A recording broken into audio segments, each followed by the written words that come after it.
जी, आज हमने reuse and domain engineering का दूसरा लेक्चर देखना है। ये आपको याद होगा, डोमेन रीयूज के बारे में हम लास्ट लेक्चर से डिस्कस करते आ रहे हैं। लास्ट लेक्चर में हमने सॉफ्टवेयर रीयूज के बारे में डिस्कस किया था कि रीयूजेबल सॉफ्टवेयर क्या होता है, एक सॉफ्टवेयर जो है वो उसके कौन से पार्ट्स हम रीयूज कर सकते हैं। एक ओवरऑल जैसे कि जेनेरिक टर्म होते हैं कि रीयूजेबल सॉफ्टवेयर है, तो रीयूजेबल सॉफ्टवेयर जो है वो सॉफ्टवेयर एक जेनेरिक पूरी एक ओवरऑल पैकेज है जिसके अंदर ना सिर्फ उस सॉफ्टवेयर का कोड, उसका फ्रंट एंड, उसकी डॉक्यूमेंटेशन और डिज़ाइन, ये सारी चीज़ें मिल मिला के पूरा सॉफ्टवेयर एक से कंप्लीट सिस्टम बनता है। तो इसमें से डिफरेंट जो इसके कंपोनेंट्स हैं जिनको हम आर्टिफैक्ट्स कहते हैं, तो ये डिफरेंट जो आर्टिफैक्ट्स हैं इनमें से किसी भी आर्टिफैक्ट को हम रीयूज कर सकते हैं। जरूरी नहीं है किसी सॉफ्टवेयर का जो क्लासेस फंक्शन आपने बनाए हैं उन्हीं को आप ये रीयूज करते हैं। आप उस सॉफ्टवेयर की डॉक्यूमेंटेशन यूज करते हैं, डिजाइन यूज कर सकते हैं, जो डिफरेंट कोडिंग के एस्पेक्ट्स हैं वो कर सकते हैं। तो आज हमने कुछ और मज़ीद चीज़ें देखनी है इस हवाले से। तो हमने लास्ट टाइम देखा था कि हम क्या क्या चीज़ें रीयूज कर सकते हैं। सबसे पहले फैक्टर्स इन्फ्लुएंसिंग रीयूज, रीयूज का जो प्रोसेस है इस पे कौन सी चीज़ें असरअंदाज होती हैं, यानी कि कौन सी चीज़ें इम्पेक्ट करती हैं इस पे, जो या हम ये भी कह सकते हैं कौन सी चीज़ें रीयूज का जो प्रोसेस है उसको रोकती हैं या हर्डल्स क्रिएट करती हैं। वो जो चीज़ें हैं उनमें सबसे जो अहम है वो मैनेजरियल सपोर्ट है। सबसे जो टॉप पे है managerial aspects, legal aspects, economic और टेक्निकल एस्पेक्ट्स। मैनेजरियल एस्पेक्ट्स का मतलब कि जो आपकी टॉप मैनेजमेंट है वो आपके साथ अगर इन लाइन है, आपके पास ऑन बोर्ड है, आपके तमाम मामलों के अंदर आप एक प्रोजेक्ट मैनेजर हैं या सॉफ्टवेयर इंजीनियर हैं, आप एक टीम को लीड कर रहे हैं और आपकी जो टॉप मैनेजमेंट है वो अगर आपके जो डिसीजंस हैं उनके साथ आप उनमें आपके साथ अगर नहीं है तो फिर आपको अपने प्रोजेक्ट्स कंप्लीट करने में बड़ी दिक्कत हो सकती है। अगर आपकी जो टॉप मैनेजमेंट है जिन्होंने आपको कोई टास्क असाइन किया हुआ है, अगर वो आपकी पॉलिसीज के साथ एग्री करते हैं या आपकी जो प्लानिंग है उसमें आपका साथ देते हैं तो आप किसी भी प्रोसेस को बड़ी इजीली कंप्लीट कर सकते हैं। क्योंकि खुदा ना खास्ता अगर किसी भी मरहले पे आपको कोई प्रॉब्लम का सामना करना पड़ता है तो आप फौरन अपनी टॉप मैनेजमेंट को कन्वे करते हैं, अपने बॉस को बताते हैं कि जनाब ये प्रॉब्लम है, ये मुझे मसला दरपेश है। फॉर एग्जांपल अगर जैसे आपकी टीम अगर है 5-6 बंदों की जिनसे आप काम करवा रहे हैं, उनमें से 2-3 बंदे छोड़ के चले जाएं तो फौरन आप अपनी टॉप मैनेजमेंट को कन्वे करते हैं जनाब ये काम खराब हो गया, 6 बंदों की टीम थी हमारी प्लानिंग के मुताबिक, जिन्होंने 2 माह के अंदर प्रोजेक्ट कंप्लीट करना था उनमें से 2 बंदे छोड़ के चले गए, तो आप मेरे लिए जरा कोई बंदे अरेंज कर दें या मुझे बताइए कि मैं आप कैसे लेके चलूँ। तो अगर आपकी टीम कहे कि जनाब ये तो फिर हो सकता है आपने उनसे ज़्यादा काम कराया हो या आपके एटीट्यूड का मसला हो जिसकी वजह से छोड़ के चले गए, अब आप करें मैनेज, जैसे खुद खुद ब खुद करें, जैसे मर्जी आप मैनेज करें, तो इसका मतलब आपकी जो टॉप मैनेजमेंट है वो आपको सपोर्ट नहीं कर रही। लेकिन अगर आपकी टॉप मैनेजमेंट सपोर्ट नहीं करी तो फिर आपके लिए उस प्रोजेक्ट को टाइम पे कंप्लीट करना बड़ा मसला हो जाएगा। अगर आप टॉप मैनेजमेंट को इत्मीनान में लेके फिर आगे चलते हैं या किसी भी मरहले पे वो आपके पीछे खड़े होंगे, आपको बैकअप प्रोवाइड कर रहे होंगे, तो फिर आपके लिए उस प्रोजेक्ट को टाइम पे कंप्लीट करना विद इन द रिसोर्सेज, एक क्वालिटी एप्लीकेशन बनाना आपके लिए कोई मसला नहीं होगा। एक और जो फैक्टर है रीयूजेबिलिटी को जो इन्फ्लुएंस करता है वो जी लीगल एस्पेक्ट। कानूनी पेचीदगियां समतम होती हैं किसी भी सॉफ्टवेयर को बनाने में, रीयूज करने में या उसको सॉफ्टवेयर को इम्प्लीमेंट करने के हवाले से। अगर तो कोई कानूनी पहलू है इन्वॉल्व हैं तो फिर ये एक बड़ा मसला होता है किसी भी सॉफ्टवेयर को रीयूजेबल कंपोनेंट बनाने की सूरत में, कि अगर कोई पॉलिसीज या गवर्नमेंट की पॉलिसीज या इंडस्ट्री की कोई ऐसी पॉलिसीज को कवानीन ऐसे मौजूद हैं जो कि आपको रीयूजेबल कंपोनेंट्स बनाने में प्रॉब्लम क्रिएट कर रहे हैं, तो फिर ये एक बड़ा मसला है कि आप इसकी वजह से रीयूजेबल कंपोनेंट जो है वो नहीं बना पाएंगे, डेवलप नहीं कर पाएंगे। बहुत सारे ऐसे इश्यूज होते हैं जैसे साइबर क्राइम्स के हवाले से कुछ लीगल एक्ट्स होते हैं या बहुत सारे अब तो FIA जो है वो उसके पास पूरी कवानीन मौजूद हैं साइबर सिक्योरिटी के हवाले से या CSIT के हवाले से। तो अगर आप कोई कंपोनेंट बनाने जा रहे हैं, मिसाल के तौर पे आपने कोई अपना कंपोनेंट बनाना है जिसमें आपको लग रहा है कि शायद आप ऐसे फीचर उसमें डाल रहे हैं जो कि किसी और कंपनी के कॉपीराइट हैं, तो फिर आप उनको ज़रा ध्यान से यूज़ करेंगे या उसको इम्प्लीमेंट करेंगे ताकि कोई भी बंदा, कोई कंपनी, कोई ऑर्गेनाइजेशन कल को आपके खिलाफ लीगल एक्शन ना ले ले कि जनाब इन्होंने तो हमारे फीचर यूज़ किए हैं। या आपको पता है कि मिसाल के तौर पे अब बहुत सारी जो सेलफोन्स हैं उनके अंदर बहुत सारे फीचर्स कॉमन हैं। मिसाल के तौर पे जैसे वाईफाई के फीचर्स हैं, कैमरा के फीचर्स हैं, या इसी तरीके से फ़ोन बुक हो सकती है और बेपनाह ऐसी एप्लीकेशंस हैं उनके अंदर अवेलेबल जो कि एक दूसरे से मिलती जुलती हैं। ठीक है। तो अगर ऐसी कोई कंपनी, मिसाल के तौर पे सैमसंग का कोई फीचर कोई और कंपनी, जैसे और भी बहुत सारी चाइना की बहुत सारी कंपनीज हैं, वो कोई कंपनी उनका फीचर उठा के यूज करना शुरू कर दे, तो वो कंपनी जो है वो लीगल मेजर्स ले सकती है, अदालत में जा सकती है उस कंपनी के खिलाफ कि जनाब इन्होंने हमारा जो एप्लीकेशंस थी, या हमारे फीचर थे, या हमारा कलर स्कीम थी, या हमारा लोगो था, ऐसी कोई चीज़ उन्होंने अब हमारी मर्जी के खिलाफ यूज की है, तो फिर वो आपके लिए दर्द सर बन जाएगा।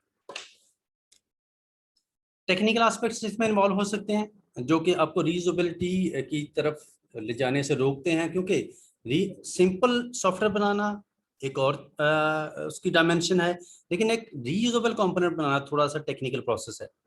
ये रीयूजेबल कंपोनेंट वैसे तो हमें लगता है कि जनाब एक कंपोनेंट आप बना के रख लें, एक सॉफ्टवेयर बना लें, उसको अच्छे तरीके से टेस्ट कर लें, तो उसको आप बार बार यूज करते रहें, ये काम बज़ाहिर तो बड़ा अच्छा है, ठीक है, ऐसे आपकी कॉस्ट और टाइम और बड़ी चीजें बचत होती है इससे, लेकिन ऑब्वियसली ऐसी चीज बनाना जो है एक टेक्निकल प्रोसेस है।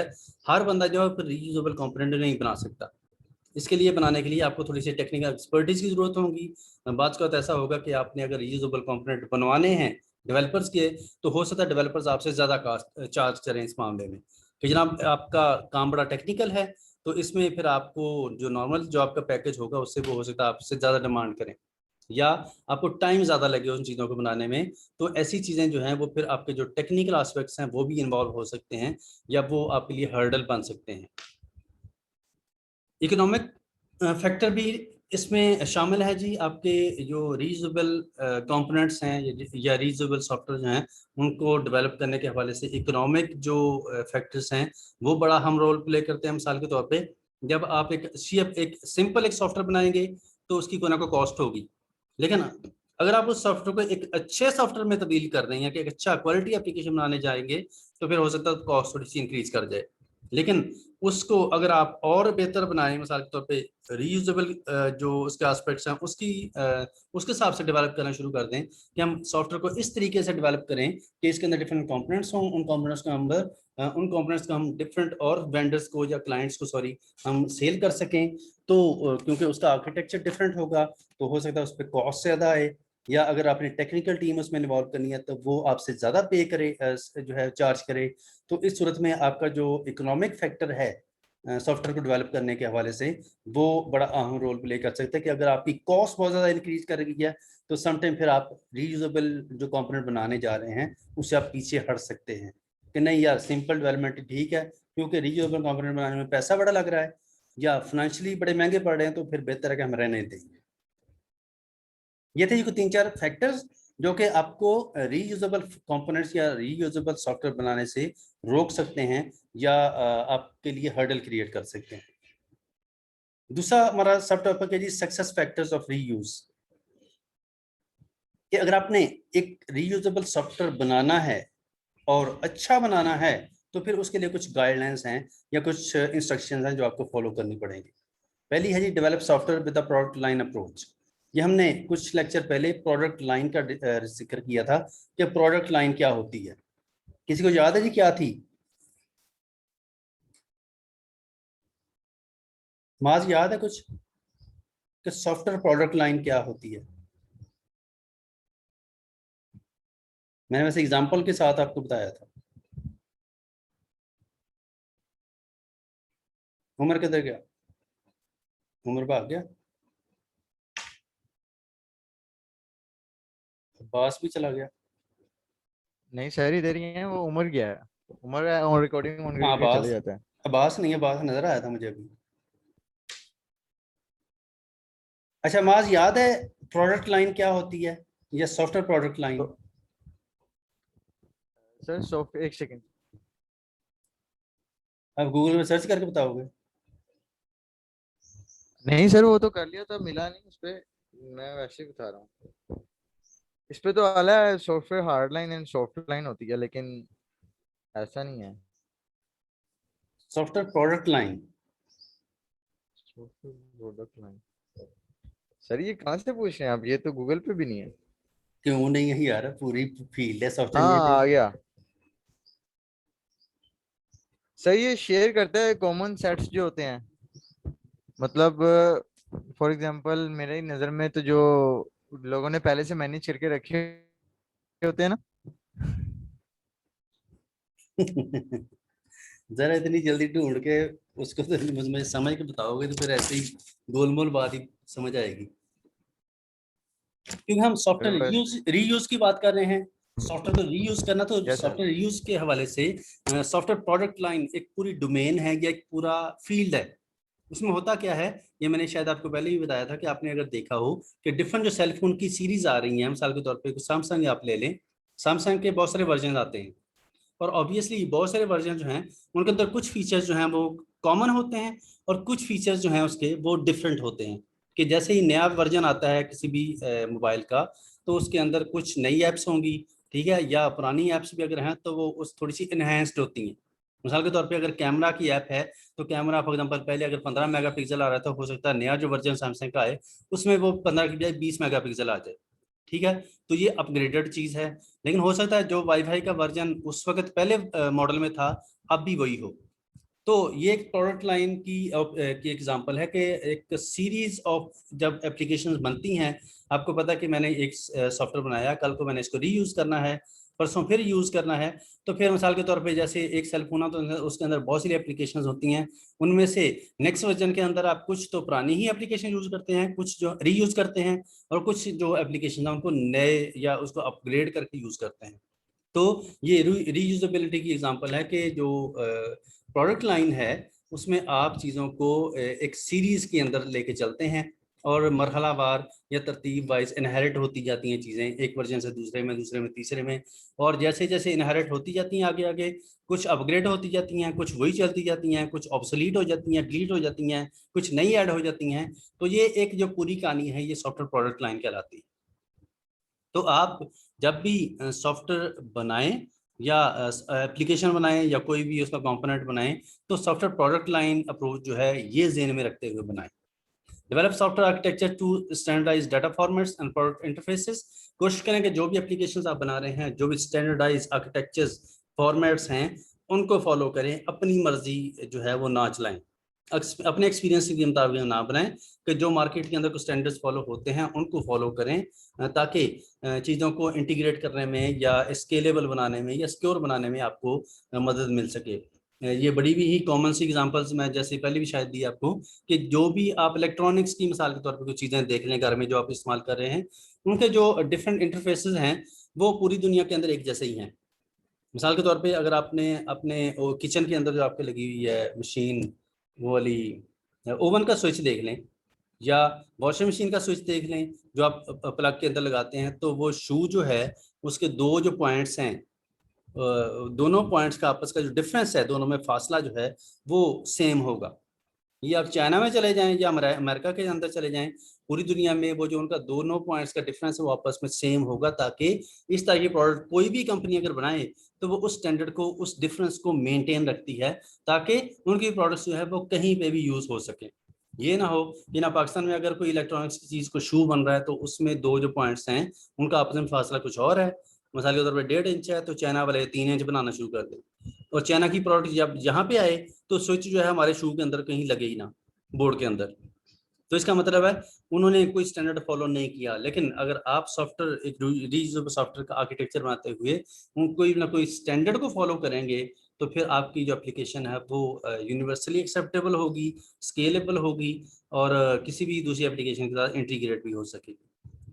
Develop generic software architecture for product line. कोशिश करें कि ऐसा आर्किटेक्चर या ऐसी स्कीम यूज करें जो कि जेनेरिक हो, स्पेसिफिक ना हो, ताकि किसी भी एनवायरनमेंट के अंदर उसको यूज करना आसान हो, या आसानी से उसको इम्प्लीमेंट किया जा सके। Incorporate of the shelf components. कोशिश करें कि जो आपके चीज पास अवेलेबल चीजें हैं उनको यूज करें, काम का बहुत ज्यादा नई नई डेवलपमेंट्स करके अगर आप उसको एडअप करेंगे यूजेबल कंपोनेंट्स के अंदर, तो कल को आपको कंपेटिबिलिटी का इशू आ सकता है। Perform domain modelling of reusable components. कोशिश करें कि जो आपकी जो एप्लीकेशंस के जो कंपोनेंट्स आप बना रहे हैं वो आप बाकायदा कोई ना कोई मॉडल उसका जो है जो आपकी मिसाल के तौर पे डोमेन है उसको मॉडल करते हुए बनाएं, जो आपके सॉफ्टवेयर की डोमेन है। सॉफ्टवेयर की डोमेन का मतलब कि आपके सॉफ्टवेयर की जो बिजनेस लॉजिक है, जिस बेस पे या जिस लॉजिक को आपका सॉफ्टवेयर रिफ्लेक्ट कर रहा है। आप इस डोमेन लॉजिक का किसी को पता है जी क्या होती है, या डोमेन डोमेन किसी भी सॉफ्टवेयर की डोमेन क्या होती है? क्यों भी CR आइडिया है कि किसी सॉफ्टवेयर की डोमेन क्या होती है।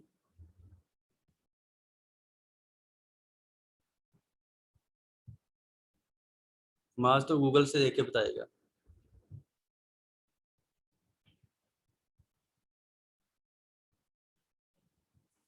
किसी बंदे को आइडिया है कि कोई भी सॉफ्टवेयर जो बनता है उसकी डोमेन क्या होती है।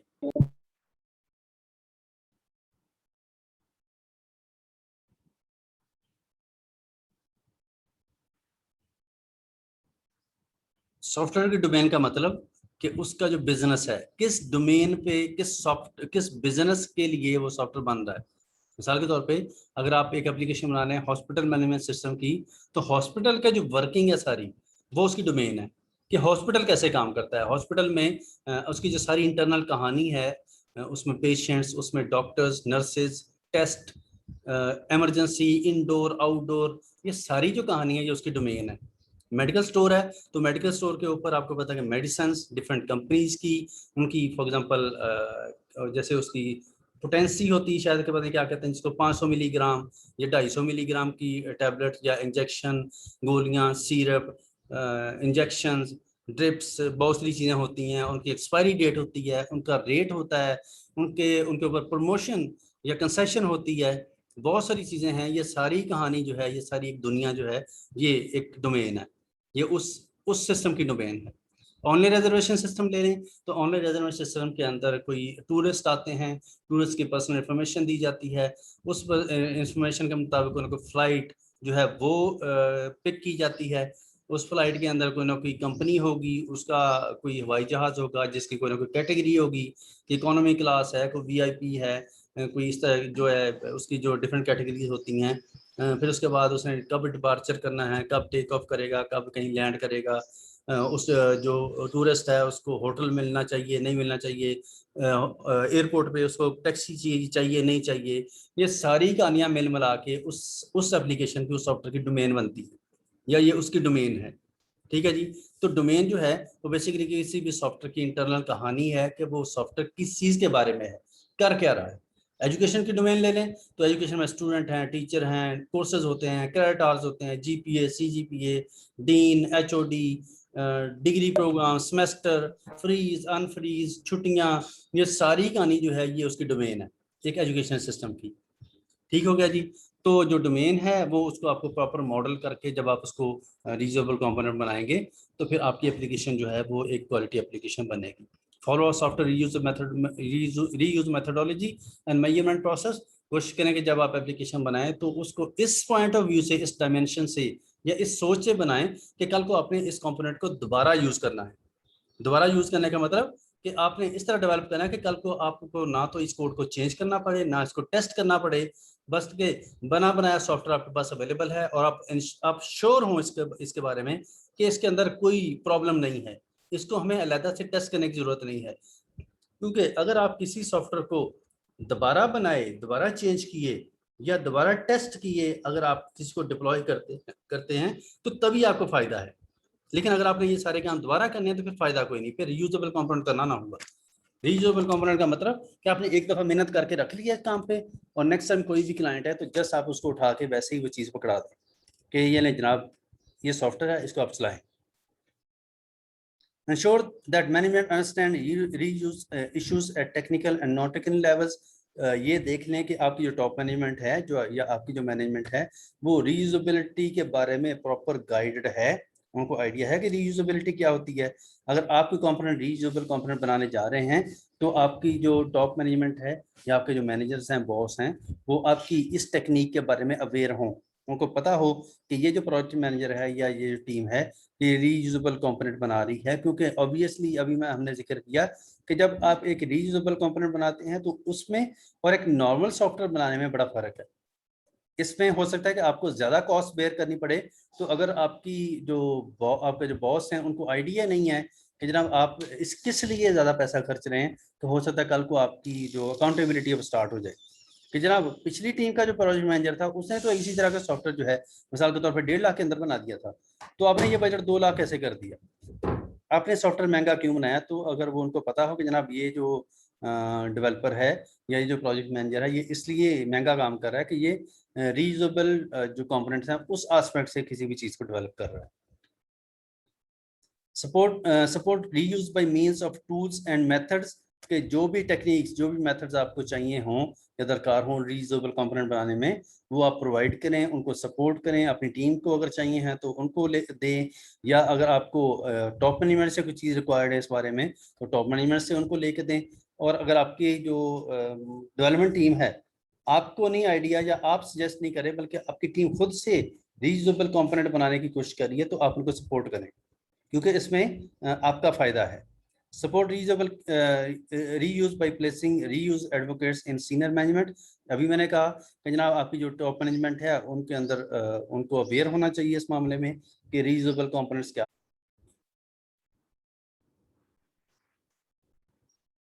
जी हम देख रहे थे रीयूजेबल कंपोनेंट्स के बारे में कुछ फैक्टर्स या कुछ सक्सेस फैक्टर्स के जिनको आप इम्प्लीमेंट करेंगे या आपको करना चाहिए। लास्ट में था कि जनाब practice reusing requirements and design in addition to reuse code. Just code को रीयूज करना ही असल पर्पस नहीं है। जी हमने शुरू में भी देखा कि बहुत सारे आर्टिफैक्ट्स हैं किसी भी सॉफ्टवेयर एप्लीकेशन के अंदर या सिस्टम के अंदर जिनको आप रीयूज कर सकते हैं। तो कोशिश करें कि जो बाकी जो चीज़ें हैं कोड के अलावा, जैसे रिक्वायरमेंट्स हैं या उसका डिज़ाइन है, इस तरह की जो चीज़ें हैं उनको भी प्रॉपरली आप रीयूज करें ताकि सही तरीके से आपको उसका फ़ायदा हो सके। जस्ट कोड ही रीयूज करना काफ़ी नहीं है, क्योंकि एक रिक्वायरमेंट्स मिसाल के तौर पे अगर आप किसी सॉफ्टवेयर के लेते हैं तो रिक्वायरमेंट्स भी एक अच्छा खासा टेक्निकल प्रोसेस है, जिसमें आप क्लाइंट के साथ बाकायदा को डिस्कस करते हैं, चीज़ों को अपना प्लान बना के उनसे रिक्वायरमेंट्स लेते हैं, उनको रिव्यू करते हैं, एनालाइज करते हैं, फिर चेंज करते हैं। चेंज मैनेजमेंट का सारा प्रोसेस होता है, फिर जाके कहीं एसआरएस बनता है। तो ये भी एक अच्छा खासा टेक्निकल प्रोसेस है। लेकिन अगर आप ये काम जो है इसको भी रीयूजेबल कंपोनेंट्स के अंदर ले आएँ तो इससे भी आपको बड़ा फायदा होगा कि आपको बनी बनाई रिक्वायरमेंट्स जैसा चीज़ें मिल जाएंगी। मिसाल के तौर पे कुछ कंपोनेंट्स ऐसे होते हैं जो कि सभी एप्लीकेशन के अंदर तकरीबन कॉमन होते हैं। मिसाल के तौर पे जैसे यूजर अथेंटिकेशन का प्रोसेस है। किसी को आइडिया है जी यूजर अथेंटिकेशन क्या होती है किसी भी सॉफ्टवेयर के अंदर?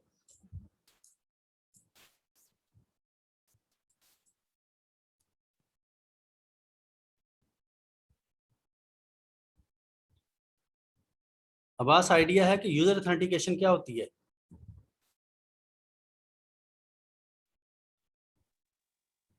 जी सर।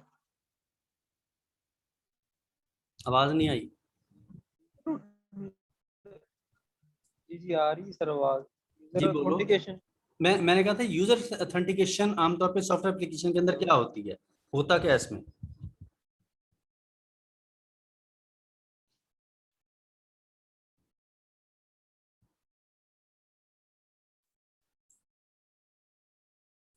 किसी और बंदे को आइडिया है?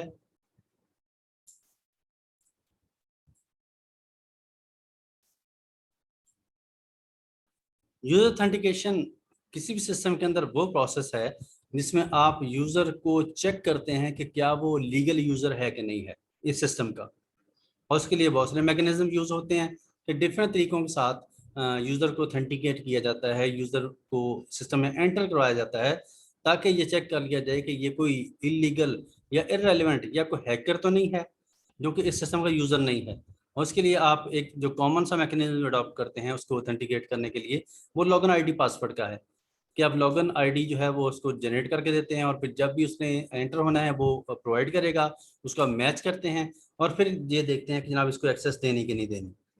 इसके अलावा फिर फर्दर और भी बहुत सारी चीज़ें जो हैं वो अब इम्प्लीमेंट होती हैं ताकि खुदा ना खास्ता अगर किसी के हाथ गलती से लग गया आईडी पासवर्ड किसी का तो वो एंटर ना हो सके, बल्कि फिर भी कोई ना कोई ऐसा काम हो कि जो सही बंदे हैं वही इसमें एंटर कर सकें। जैसे मिसाल के तौर पे आप कोई 2 फैक्टर या कोई 3 फैक्टर जो ऑथेंटिकेशन वो यूज होती है कि जैसे ही आप लॉगिन करने लगते हैं तो एक पिन कोड या ओटीपी वन टाइम जो पिन कोड है वो आपके सेल फोन पे भेजा जाता है, ठीक है। और अगर आप वो एंटर करते हैं तो फिर आप लॉगिन होंगे। तो अगर खुदा ना खास्ता आपका आईडी पासवर्ड किसी बंदे के हाथ लग गया गलती से, लेकिन अगर वो एंटर लॉगिन होने की कोशिश करेगा तो जो पिन कोड आएगा वो आपके सेल फोन पे आएगा, तो आपको फौरन पता चल जाएगा कि ओहो लगता है मेरा लॉगिन करने की कोशिश कर रहा है कोई बंदा, ठीक है। क्योंकि अगर आप नहीं कर रहे तो फौरन आपको आइडिया हो जाएगा कि लगता है मेरा कोई सिस्टम हैक करने की कोशिश कर रहा है। तो आप या तो फौरन उसको ब्लॉक करेंगे या जो भी आपने काम करना है वो करेंगे। इस तरीके से आप जो यूज़र है प्रॉपर लीगल यूज़र उसकी ऑथेंटिकेशन करते हैं ताकि सिस्टम के अंदर वो बंदा सिर्फ वही यूज हो, वही बंदा सिर्फ रेलेवेंट बंदा ही एंटर हो सके। तो अगर आपने एक सिक्योरिटी सिस्टम प्रॉपर बना के कोड लिख के टेस्ट करके रख लिया हुआ, तो आप कोई भी एप्लीकेशन अगर आपने बनानी है तो आप ये वाला यूजर ऑथेंटिकेशन का जो कंपोनेंट्स है ये बना बनाया उस सिस्टम के अंदर एम्बेड कर सकते हैं, और आपको ये सारी कहानी दोबारा से इसका कोड, इसकी रिक्वायरमेंट, इसकी टेस्टिंग, सारे काम दोबारा नहीं करने पड़ेंगे, बल्कि बना बनाया कंपोनेंट जो है आप इसको यूज कर सकेंगे। लास्ट हमारा टॉपिक है डोमेन इंजीनियरिंग। डोमेन इंजीनियरिंग जो है ये अभी मैंने आपसे पूछा था कि डोमेन किसी भी सिस्टम की क्या होती है। इसके बारे में अभी मैं वेट तो कर रहा था कि शायद कोई बंदा बताए, लेकिन फिर मैं आपको एग्जांपल के थ्रू बताया कि डोमेन जो है वो किसी भी सॉफ्टवेयर की, किसी भी सिस्टम की क्या होती है। ये बेसिकली उस सिस्टम के बिजनेस लॉजिक है जिसके तहत वो सिस्टम सारा ऑपरेट होता है। यानी कि कोड के अंदर जो सारा काम आप करते हैं वो बिजनेस लॉजिक को इम्प्लीमेंट करते हैं, जो कोडिंग होती है बेसिकली। कि जब कोड लिखा जा रहा था, डेवलपर एक कोडिंग करता है, तो कोडिंग बेसिकली उस सिस्टम के जो लॉजिक है वो डिफाइन कर रही होती है। कि मिसाल के तौर पे अगर आपकी अटेंडेंस या आपका जीपीए कैलकुलेट हो रहा है या आपका रिजल्ट कार्ड जनरेट होना है, तो कोड के थ्रू आप उस रिजल्ट कार्ड को जनरेट करने का कोड लिखते हैं, जब उसका स्क्रिप्ट लिखते हैं कि एक रिजल्ट कार्ड कैसे बनेगा, कैसे आप डिफरेंट सब्जेक्ट्स जो हैं उनके क्रेडिटर्स देखेंगे, उसका जो है वो मार्क्स ऑब्टेन्ड और टोटल मार्क्स ऑब्टेन्ड ये लेंगे, उनको जमा तफरीक करके उसका कोई परसेंटेज निकालेंगे, और फिर जो क्रेडिटर्स हैं उन पे डिवाइड वगैरह करते हुए एक जीपीए कैलकुलेट करते हैं। तो ये सारी उसकी डोमेन है उस सिस्टम की, कि मिसाल के तौर पे स्टूडेंट इंफॉर्मेशन सिस्टम है तो वो कैसे काम करेगा। The term domain engineering refers to a development of for reuse processes to create reusable software application. कि रीयूजेबल सॉफ्टवेयर एप्लीकेशन बनाने के लिए आप डिफरेंट जो कंपोनेंट्स हैं वो आप ये देखते हैं कि उनको रीयूजेबल कैसे बनाया जा सकता है। It is also refer to as product line development. इसको हम प्रोडक्ट लाइन डेवलपमेंट भी कहते हैं, जिसका भी मैंने आपसे जिक्र किया कि प्रोडक्ट लाइन डेवलपमेंट जो है या प्रोडक्ट लाइन सॉफ्टवेयर इंजीनियरिंग क्या होती है। Domain engineering is the set of activities that are executed to create a reusable software application to be used in specific software projects. ये एक ऐसी डोमेन है या डोमेन इंजीनियरिंग एक ऐसी फील्ड है जिसमें आप इन चीज़ों को या ऐसी एक्टिविटीज़ को ध्यान में रखते हैं या परफॉर्म करते हैं जिनकी मदद से आप कोई रीयूजेबल कंपोनेंट बना सकते हैं। For a software product family, the requirements of the family are identified and a reusable generic software structure is designed to develop members of the family. तो इसमें आप क्या करते हैं कि एक ऐसा एक सेट ऑफ प्रोडक्ट्स या सेट ऑफ एप्लीकेशंस जो हैं वो आप डिफाइन करते हैं या आइडेंटिफाई करते हैं कि जनाब इन सॉफ्टवेयर की मदद से कोई भी एक कंप्लीट एप्लीकेशन या सिस्टम बनेगा। ठीक है, मिसाल के तौर पे अगर आपने एक सेल फोन आपने लॉन्च करना है, तो सेल फोन जो है वो कोई एक एप्लीकेशन उस पर बेस नहीं करता। अब उसके अंदर ऑपरेटिंग सिस्टम एक सेपरेट चीज़ है, उसके अंदर 1700 किस्म की एप्लीकेशंस हैं जिनसे मिलके कंप्लीट एक ग्रुप की सूरत में एक सेलफोन वर्किंग कंडीशन में आता है।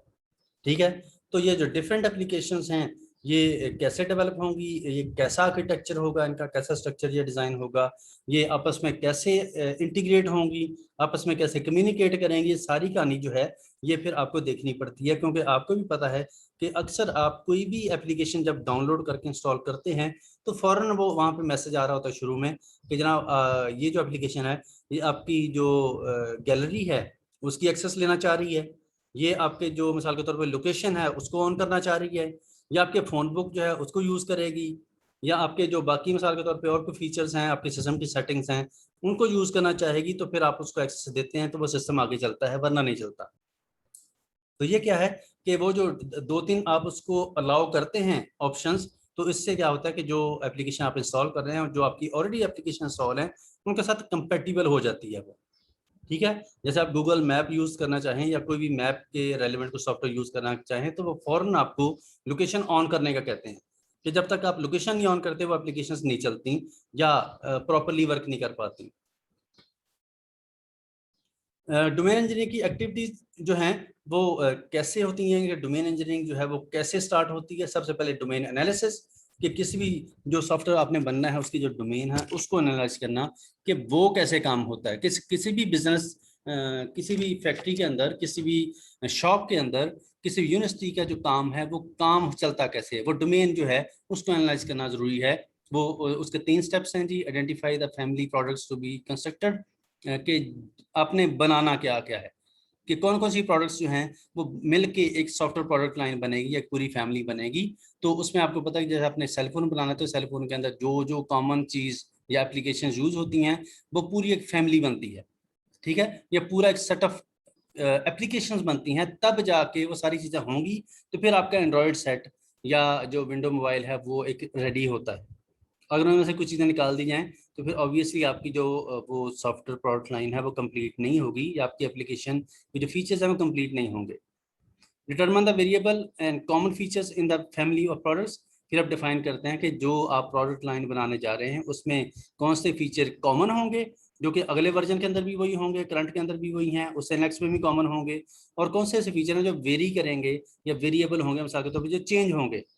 कि इस दफ़ा मिसाल के तौर पे आपने जो सेलफोन का वर्जन लॉन्च किया है उसके अंदर जो कैमरा का सॉफ्टवेयर है वो 15 मेगापिक्सल को सपोर्ट कर रहा है, ठीक है, लेकिन जो नेक्स्ट मिसाल के तौर पे आप वर्जन लॉन्च करेंगे हो सकता है उसमें आप 20 मेगापिक्सल वाला कैमरा लॉन्च करें।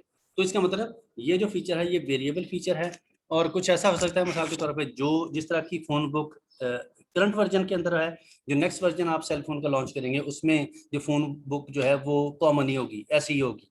तो इसका मतलब है कि ये आपने डिफाइन करना है, ये आपने आइडेंटिफाई करना है कि जब आप रीयूजेबल कंपोनेंट बनाते हैं तो नेक्स्ट जो प्रोडक्ट लाइन का जो सीरीज है, ये वर्जन है, उसमें कौन सी चीज़ें कॉमन होंगी और कौन सी चेंज होंगी।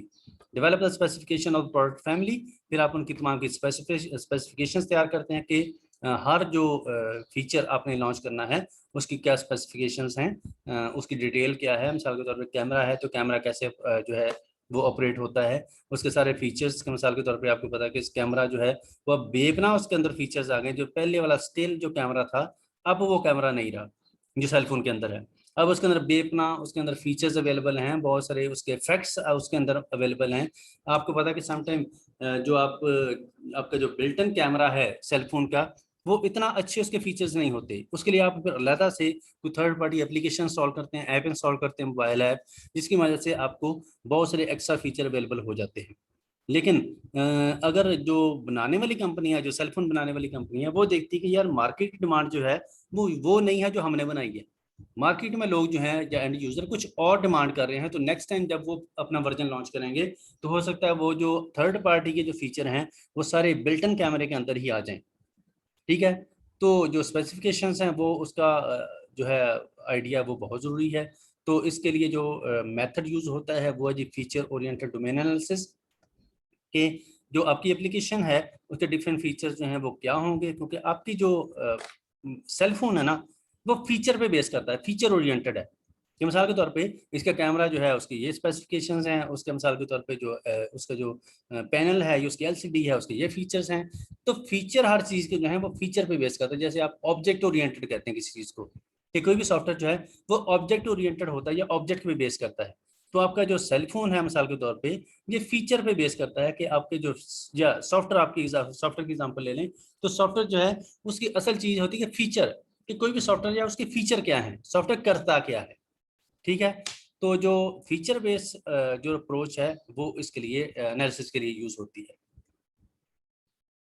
डोमेन एनालिसिस के बाद डोमेन डिजाइन। ऑब्वियसली जब आप चीज़ों को एनालाइज करते हैं, रिव्यू कर लेते हैं, तो फिर आप उसको डिज़ाइन फॉर्मेट में लेके आते हैं। और जो डिज़ाइन है ये किसी भी सॉफ्टवेयर का सॉफ्ट पार्ट है, ये सॉफ्ट इम्प्लीमेंटेशन है या वर्चुअल इम्प्लीमेंटेशन है उसकी, या लॉजिकल इम्प्लीमेंटेशन भी कहते हैं इसको, कि इसका लॉजिकल डिज़ाइन बेसिकली आप डेवलप करते हैं कि तमाम जो भी रिक्वायरमेंट्स आपने जो कहानी आपने एनालिसिस के अंदर फाइनलाइज की उसको फिर आप डिज़ाइन फॉर्मेट में लेके आते हैं, ताकि उसका थोड़ा सा ग्राफिकली आइडिया हो जाए कि चीज़ें जो हैं वो दिखने में कैसी होंगी, कि इसके फीचर जो हैं वो उसका थोड़ा सा फ्लो जो है वो हमें आइडिया हो जाए। ये आपको अच्छे तरीके से आइडिया है कि SDLC के अंदर रिक्वायरमेंट्स के बाद डिज़ाइन बनता है, और डिज़ाइन के अंदर जो भी रिक्वायरमेंट्स जो भी सॉफ्टवेयर के अंदर आपने चीज़ें इंप्लीमेंट करनी है या फीचर इंप्लीमेंट करने हैं उनको आप ग्राफिकली डिफरेंट डायग्राम्स की सूरत में रिफ्लेक्ट करके देखते हैं या डिपिक्ट करते हैं, कि मिसाल के तौर पे इसके अंदर क्लासेस कौन सी होंगी, फंक्शंस कौन से होंगे, मेथड कौन से होंगे, वेरिएबल कौन से होंगे, एंटिटीज कौन सी होंगी, उनके क्या क्या फीचर्स या एट्रीब्यूट्स होंगे। ये सारी कहानियाँ जो हैं ये आप उस डायग्राम्स के अंदर शो करने की कोशिश करते हैं, ताकि एक्चुअल सॉफ्टवेयर बनाने से पहले पहले आपको आइडिया हो जाए कि सिस्टम का जो फ्लो है वो कैसे चलेगा।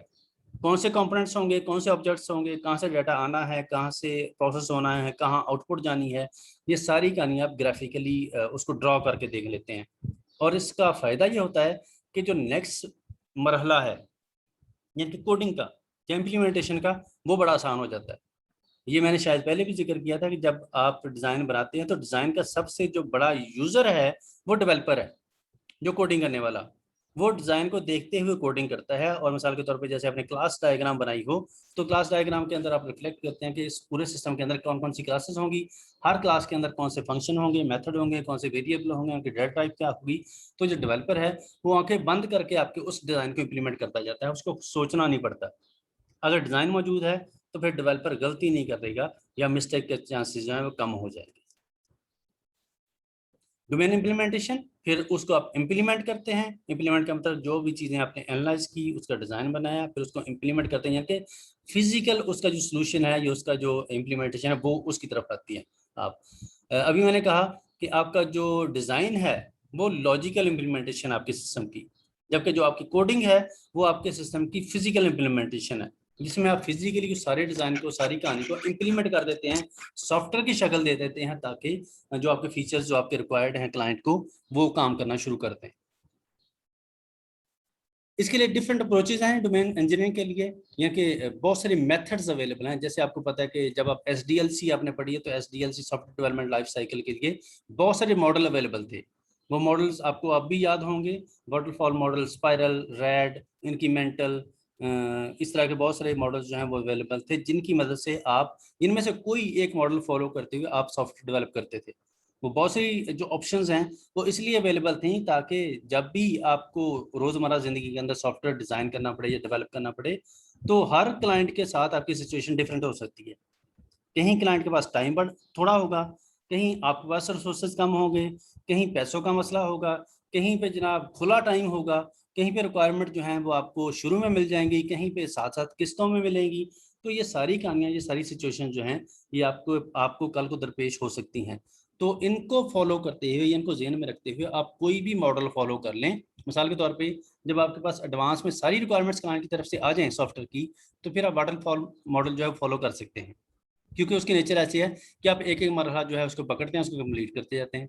लेकिन खुदा ना खास्ता अगर आपका क्लाइंट जो है वो आपके जो सॉफ्टवेयर उसने बनवाना है उसकी रिक्वायरमेंट्स के बारे में क्लियर नहीं है, थोड़ी रिक्वायरमेंट्स उसको पता है, तो वो फिर आप उसके उस इस ऐसे सॉफ्टवेयर के लिए या ऐसे क्लाइंट के लिए आप इंक्रीमेंटल मॉडल जो है उसको फॉलो कर सकते हैं। इंक्रीमेंटल मॉडल आपको ये सजेस्ट करता है कि जनाब आप थोड़ी थोड़ी रिक्वायरमेंट्स क्लाइंट से लेते जाएं, उसको इम्प्लीमेंट करते जाएं और सॉफ्टवेयर क्लाइंट को देते जाएं। आप जितनी रिक्वायरमेंट क्लाइंट से आएंगी उसको आप इम्प्लीमेंट करके डिप्लॉय कर देंगे, फिर और रिक्वायरमेंट्स आएंगी उसको इम्प्लीमेंट करेंगे और फिर डिप्लॉय कर देंगे। तो आप इंक्रीमेंट्स की सूरत में या वर्जन या इंस्टॉलमेंट्स की सूरत में सॉफ्टवेयर की रिक्वायरमेंट्स लेते जाते हैं, उसको इम्प्लीमेंट करते जाते हैं और देते जाते हैं।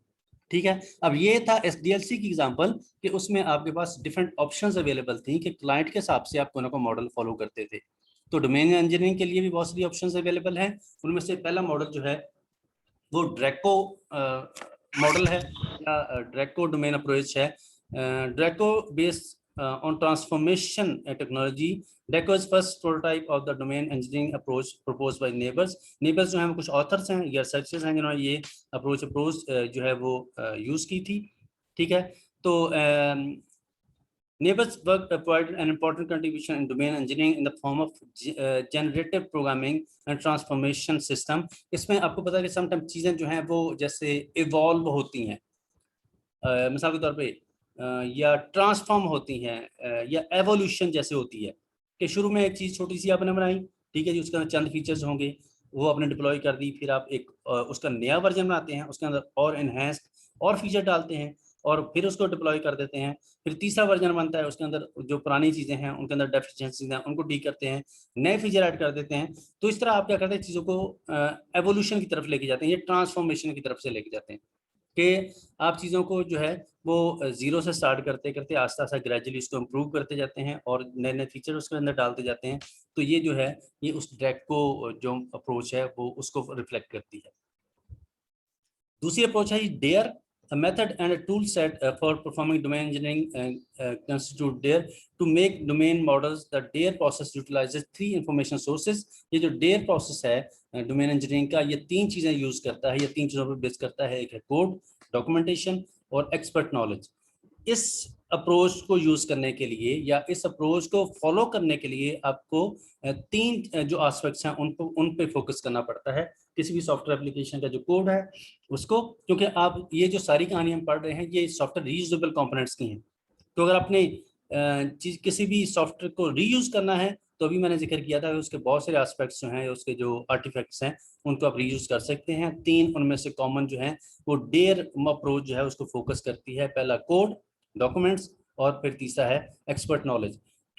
ये तीनों चीजें जो हैं ये रीयूज हो सकती है। मिसाल के तौर पे कोड आपके पास मौजूद है, आप उसको रीयूज कर सकते हैं। डॉक्यूमेंटेशन जो है जैसे SRS है, डिजाइन डॉक्यूमेंट है, टेस्टिंग डॉक्यूमेंट्स हैं, ये सारे डॉक्यूमेंट्स आपके पास अवेलेबल हों तो आप इनको भी यूज कर सकते हैं, रीयूज कर सकते हैं। इसी तरीके से एक्सपर्ट नॉलेज जो है वो भी आप रीयूज हो सकता है। मिसाल के तौर पे जैसे मैंने शायद जिक्र किया था पहले भी आपसे कि आमतौर पे जो सॉफ्टवेयर हाउसेज हैं उनके अंदर डेवलपर जो हैं वो सारा काम करते हैं, कि जो प्रोग्रामर जिसको हम कहते हैं, जिन्होंने कोड लिखना है जनाब, वो रिक्वायरमेंट्स भी लेके आ रहे हैं, वो डिज़ाइन भी बनाते हैं, वो कोडिंग भी करते हैं। तो जब एक ही बंदे ने सारे काम करने हों तो फिर बहुत सारे जो काम है बंदा स्किप भी कर जाता है या अपनी मर्जी भी कर लेता है। जैसे हमारे सॉफ्टवेयर हाउसेज के अंदर आता है कि हमारे सॉफ्टवेयर हाउसेज के अंदर आमतौर पर बाकायदा से कोई SRS नहीं बनाया जाता। क्लाइंट से रिक्वायरमेंट्स अगर लेनी भी है तो ज़बानी कलामी जब डिस्कशन की जाती है और जनाब उसको इम्प्लीमेंट करना शुरू कर दिया जाता है। उसके लिए कोई आर्किटेक्चर को डिज़ाइन फॉलो नहीं किया जाता कि हम मिसाल के तौर पे क्लाइंट सर्वर आर्किटेक्चर है या फॉर एग्जांपल लेड अप्रोच है, कौन सी अप्रोच हम यूज़ कर रहे हैं वो कोई उसका ख्याल नहीं रखा जाता। फिर उसका डिज़ाइन भी नहीं बनाया जाता, क्योंकि जब एक बंदे ने सारे काम करने हैं तो वो प्रोग्रामर है तो वो जनाब डिज़ाइन की तरफ भी फोकस नहीं करता कि मैं इसका डिज़ाइन बना लूँ। तो होता क्या है कि वो एक बंदा ही सारे काम कर रहा है, लेकिन जो एस्टेब्लिश ऑर्गेनाइजेशंस हैं उनमें हर टास्क के लिए सेपरेट बंदे होते हैं। इवन डोमेन एक्सपर्ट भी मौजूद होता है, जो एक्सपर्ट जिसके पास नॉलेज होता है सारा हर चीज़ का। मिसाल के तौर पे अगर कोई भी टीम ऑलरेडी सॉफ्टवेयर डेवलप कर रही है, उनको फॉर एग्जांपल नया एक ऑर्डर आ जाए सॉफ्टवेयर बनाने का, हम कोई भी एज्यूम कर लें जैसे मिसाइल कंट्रोल सिस्टम है कि मिसाइल कंट्रोल करने के लिए एक सॉफ्टवेयर डेवलप करना है, तो वो आपने जनाब इस पे काम करना है। अब मिसाइल क्या होता है, वो कैसे वर्क करता है, वो कैसे मिसाल के तौर पे उसको लॉन्च किया जाता है, कैसे वो अपने टारगेट को हिट करता है, तो कैसे वो जनाब ट्रैवल करता है, उसकी स्पीड क्या होगी, वो सारी कहानियाँ जो है, या वो वार हेड लेके जाएगा नहीं लेके जाएगा, वो सारी कहानी जो है वो एक डेवलपर को तो नहीं पता। एक जो प्रोग्रामर जिसने जो जावा के अंदर डेवलपमेंट कर रहा है या पाइथन या PHP के अंदर कर रहा है, तो उसको क्या पता कि मिसाइल जो है कैसे वर्कआउट करता है। तो ये जो डोमेन एक्सपर्ट है ये फिर उस डोमेन को अंडरस्टैंड करता है कि जनाब एक मिसाइल जो है वो कैसे काम करता है, वो सारी कहानी जो है उसको अंडरस्टैंड करने के बाद फिर अपनी जो टीम है उसको गाइड करेगा कि जनाब हमने जो सॉफ्टवेयर डेवलप करना है उसके लिए इंटरनल जो उसका डोमेन लॉजिक है या उसकी सारी कहानी है वो ये है, ये कहानी ऐसे चलेगी। जब डेवलपर को प्रोग्रामर को पता होगा कि जनाब ये काम ऐसे होता है तो फिर ही वो उसके बारे में कोड या स्क्रिप्ट लिख पाएगा। तीसरा अप्रोच है fast. The formal Lucent technology जो है एक मशहूर IT कंपनी है, उन्होंने ये फास्ट मेथड जो है ये इसको लॉन्च किया था। जो फास्ट मेथड है इसके 3 सब प्रोसेसेस हैं या 3 जो इसके मिसाल के तौर पे स्टेप्स हैं इस अप्रोच को फॉलो करने के लिए। पहला है ये डोमेन क्वालिफिकेशन, डोमेन इंजीनियरिंग और एप्लीकेशन इंजीनियरिंग। डोमेन क्वालिफिकेशन का मतलब है सबसे पहले ये देखा जाता है कि जिस भी एप्लीकेशन के बारे में डोमेन इंजीनियरिंग हमने करनी है या रीयूजेबल कंपोनेंट बनाने हैं वो क्या चीज़ है, उस डोमेन को अंडरस्टैंड किया जाता है। बिल्कुल अगर आपको याद हो अभी हमने जो पढ़ा है इससे पहले उसमें एनालिसिस था, डोमेन एनालिसिस, फिर डोमेन डिज़ाइन। तो इसमें क्या किया उसने, उसको थोड़ा सा चेंज कर दिया उस नाम को, अपनी मर्जी उसको टाइटल बदल दिया कि सबसे पहले जो डोमेन है उसको उसकी जो उसकी इंटरनल वर्किंग है वो देखी जाएगी, फिर डोमेन इंजीनियर यानी कि उसको जो है उसका सारा डिज़ाइन जो है वो इंजीनियर्ड किया जाएगा यानी कि बनाया जाएगा। इसके बाद फिर उसकी एप्लीकेशन होगी यानी कि उसको प्रैक्टिकली इम्प्लीमेंट किया जाएगा। तो ये जो था ये फास्ट अप्रोच है जिसमें जो 3 उसके एस्पेक्ट्स हैं उनको फोकस किया जाता है। इसके अलावा फॉर्म एक और अप्रोच है जी, जिसके तहत सॉफ्टवेयर डेवलपमेंट होती है, रीयूजेबल सॉफ्टवेयर डेवलपमेंट होती है।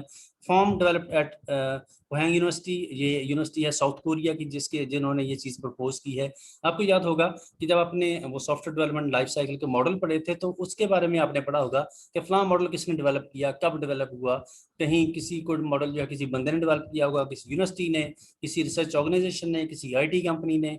कोई बंदा जो उसकी अंडरस्टैंडिंग रखता है वो चीज़ें जो है वो डेवलप करता रहता है, और आप भी कर सकते हैं। जैसे यहाँ पे ये तकरीबन 9 के करीब जो अप्रोचेस हैं वो हमने पढ़नी है।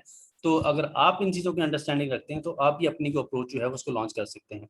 A feature model captures the commonalities and variabilities to support development of assets for reusable product lines.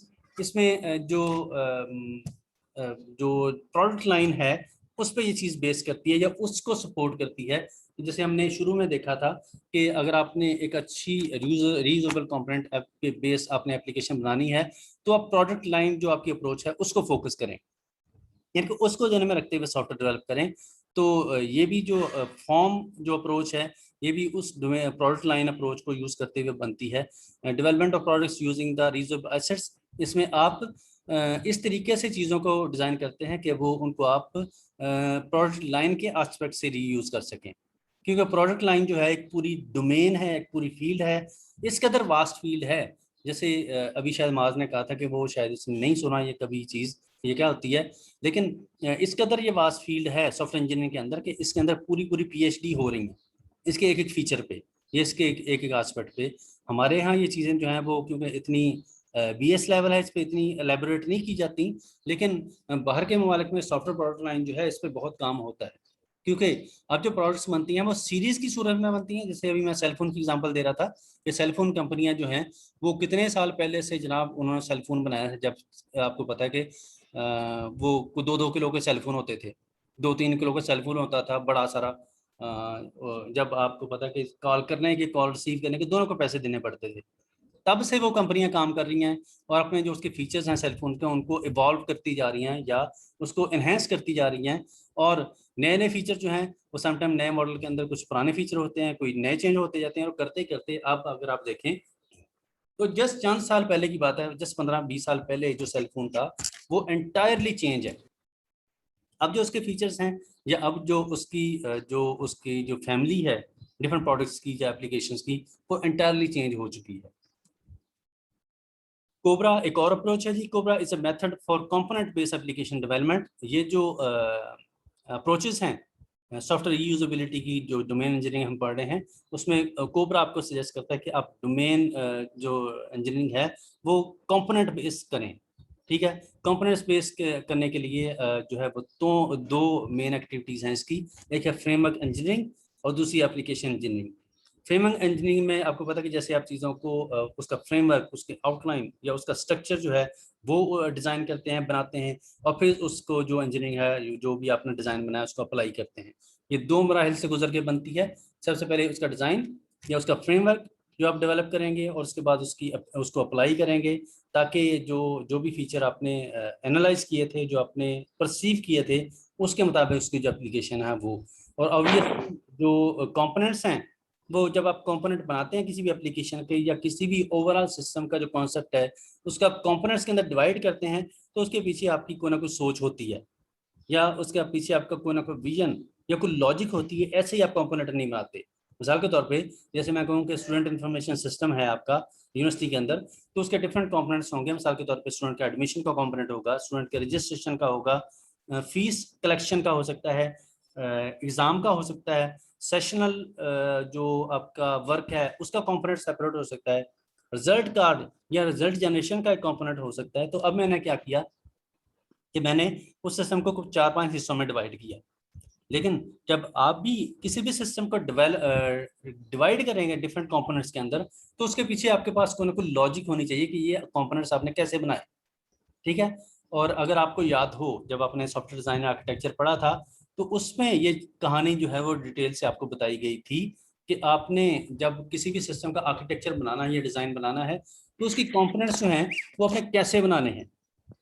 और अगर आपको याद हो सर बहुत है क्या सर, बहुत हो गया आज के लिए, काफी है। तो मैं आए हुए कितनी देर हुई भला? सर सर सर मैं शुरू से क्लास ले रहा हूँ। अच्छा 1 घंटा सर, 22 मिनट हो चुके हैं, मैं आया हुआ। ये मुझे लगता आप है कहीं इसका Yes, मतलब sir. ये है कि इसको बंदों ने कह दी तो मैंने आते ही रौला डालना शुरू कर दिया, सर जी बहुत हो गया, जबकि मेरा ख्याल है कि अभी मैं तो नो सर, नाम देख सर कसम से मैं ना जैसे क्लास स्टार्ट हुई मैं तब से हूँ, मतलब तब से जी क्लास सर में ऐसे ही है, सर ऐसे ही है, सही कह रहे हैं आप। अच्छा खैर बहुत है आज के। 2 स्लाइड्स और हैं, बस खत्म होने वाला है। सर बस सर, बस बस सर बहुत हो गया सर, वो याद भी करना होता है सर। तो याद तो करना ही, अब पढ़ाना भी तो होता है याद जी, थोड़ा तो करना भी तो होता है। वो मेरी भी तो जिम्मेदारी है, मैं कोर्स ऑनलाइन खत्म करनी है। सर वो सर, इतना अटेंडेंस भी ले लें, फिर उसमें भी देर हो जाएगी। हाँ सर, सर इतना कौन अटेंडेंस पढ़ा नहीं लेनी? ये मेरे ख्याल बस 5 मिनट और चाहिए। अटेंडेंस ले लें, टाइम हो गया। अटेंडेंस में मैसेज कर दो चैट में, सर हमारी 2:30 बजे वो लाइट चली जाती है हमारी। मुझे चैट में मैसेज कर दो। अटेंडेंस ले लीजिए। कोबरा की बात है, ये plus product line UML based software engineering, ये जो अप्रोच है ये आपको यूएमएल बेस्ड सोल्यूशन प्रोवाइड करने की जो है फैसिलिटी या ऑप्शन देती है कि आप यूएमएल को यूज करते हुए किसी भी सिस्टम को डिजाइन करें। और आपको पता है कि नॉर्मली जो डिजाइन है वो यूएमएल लैंग्वेजेस के अंदर होता है, यूनिफाइड मॉडलिंग लैंग्वेजेस के अंदर। कि ये जो लैंग्वेजेस हैं, जैसे आपने को याद होगा एसडीए के अंदर आपने बहुत सारी डायग्राम्स बनाई थी, तो वो डायग्राम सारी जो हैं वो यूएमएल बेस्ड डायग्राम कहलाती हैं या यूएमएल लैंग्वेज पे बेस करी होती हैं। ये ऐसी लैंग्वेज है जो कि आपको चीज़ों को ग्राफिकली प्रेजेंट करने में हेल्प आउट करती हैं कि आपके पास मिसाल के तौर पे टेक्स्ट के फॉर्मेट में या सेंटेंसेस के फॉर्मेट में क्लाइंट की तरफ से रिक्वायरमेंट्स आई हैं तो 15-20 पेजेस की, तो आप हर बंदे को वो कहानी नहीं सुना सकते वो 15-20 पेजेस की कि क्लाइंट ये भी कह रहा है, क्लाइंट ये कह रहा है, क्लाइंट ये कह रहा है ना करो, ये कह रहा है करो। तो उस सारी कहानी से बचने का तरीका कार है, फिर आप उन रिक्वायरमेंट्स को डिज़ाइन का फॉर्मेट दे देते हैं या डिज़ाइन में कन्वर्ट कर देते हैं। तो वो जो डिज़ाइन के अंदर कन्वर्जन है वो यूएमएल बेस होगी कि जिसमें आप रिक्वायरमेंट्स को, जितनी भी रिक्वायरमेंट्स की चीज़ें हैं जो भी क्लाइंट की तरफ से आती हैं उनको आप लेते हैं, उनको यूज़ केस मॉडलिंग की तरफ लेके जाते हैं। ठीक है जी। और फिर जो डिफरेंट जो उसके एस्पेक्ट्स हैं उनको आप कंसिडर करते हैं कि मिसाल के तौर पे डाटा जो है वो उसका फ्लो क्या है, एंटिटीज कौन सी हैं, एट्रीब्यूट्स कौन से हैं, मेथड्स कौन से हैं, क्लासेस, फंक्शंस, यूज केसेस कौन से हैं, उनकी तरतीब क्या होगी, कौन से कंपलसरी यूज केस हैं, कौन से एक्सटेंडेड हैं, इंक्लूडेड हैं, वो कौन से किस पे डिपेंडेंट हैं, कौन से एक्टर उसमें इन्वॉल्व होंगे। ये इस कदर वसी कहानी है कि जो कि सारी आप उस डिज़ाइन के अंदर कन्वर्ट करने की कोशिश करते हैं या कवर करने की कोशिश करते हैं। तो डिज़ाइन फील्ड जो है या सॉफ्टवेयर डिज़ाइनर जो है वो अच्छा खासा एक टेक्निकल एक फील्ड है जो कि वो डिज़ाइनर बेचारा उस पर खपता है। और आपकी तमाम कहानियाँ जो आपने रिक्वायरमेंट की सूरत में क्लाइंट से ली होती हैं उनको ग्राफ की सूरत में या पिक्चर की सूरत में कन्वर्ट करता है ताकि जो आने वाले मराहल हैं जैसे डेवलपर है उसके लिए आसानी हो जाए। फिर pulse product line software engineering methodology was developed to enable the conceptualization and development of software product line for large enterprises। जो बड़ी एप्लीकेशंस हैं या बड़ी ऑर्गेनाइजेशंस जो हैं वो डोमेन इंजीनियरिंग अगर करना चाहें या रीयूजेबल कंपोनेंट बनाना चाहें तो फिर वो पल्स अप्रोच को यूज करती हैं, क्योंकि ये जो है अप्रोच ये खास तौर पे जो बड़ी एंटरप्राइजेस या बड़ी एप्लीकेशन या ऑर्गेनाइजेशंस हैं ये उनकी वर्किंग के लिए बनी है। the deployment phase, the technical components and the support components, ये 3 इसके एस्पेक्ट्स हैं जी इस पल्स मेथोडोलॉजी के। ये जो पल्स मेथोडोलॉजी है 3 तरह के एलिमेंट्स पे मुश्तमिल है कि सबसे पहले जो जिन चीज़ों को अपने डिप्लॉय करना है फर्दर वो उनके क्या फीचर्स होंगे, वो किन फीचर्स की हामिल होगी या वो क्या चीज़ जो है वो प्रोड्यूस क्या करेंगी।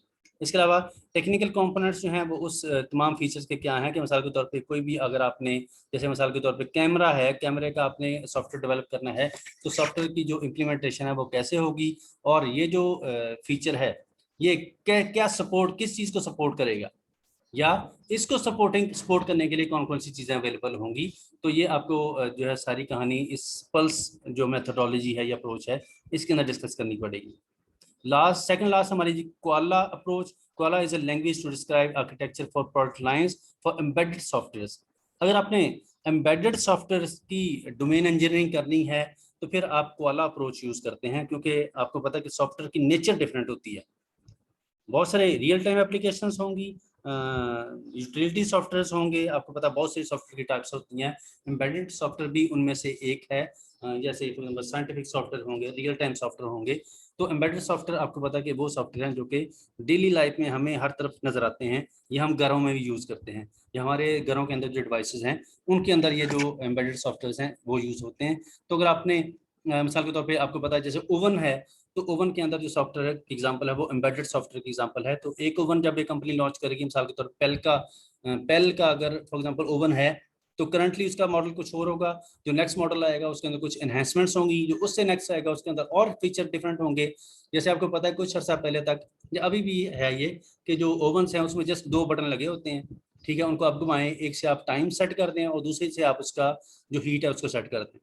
जबकि अब जो आ रहे हैं नए ओवन जो आ रहे हैं उनमें आपको पता है कि उसके बहुत सारे एडवांस फीचर्स हैं। फॉर एग्जांपल आपको बटन नजर नहीं आते, जस्ट टच सिस्टम वहां पे लॉन्च हो गया सारा, जैसे सेलफोन है, जैसे आप टच के सिस्टम से मजीद एक्यूरेट चीज़ें जो हैं उनको आप कर सकते हैं कि जो हीट है उसकी ज़्यादा वेरिएशंस आ गई हैं, या टाइमर जो है उसको कैसे कैलकुलेट किया जाना है, वो सारी कहानियाँ अगर आप देखें तो उसकी जो ऑपरेटिंग है, जो उसको ऑपरेट करना कदरे जो पहले वाला मैनुअल जो ओवन था उसकी निस्बत थोड़ा सा कॉम्प्लिकेटेड हो गया, ठीक है, यानी कि उसके अंदर फीचर ज़्यादा आ गए हैं। क्योंकि आमतौर पे जो एम्बेडेड सॉफ्टवेयर है उसका कोई इंटरफेस नहीं होता या उसके लिए बाकायदा का ऑपरेटिंग सिस्टम नहीं होता उस डिवाइस के अंदर, वो स्टैंड अलोन एप्लीकेशन है जो कि चलती है और लिमिटेड फीचर प्रोवाइड करती है।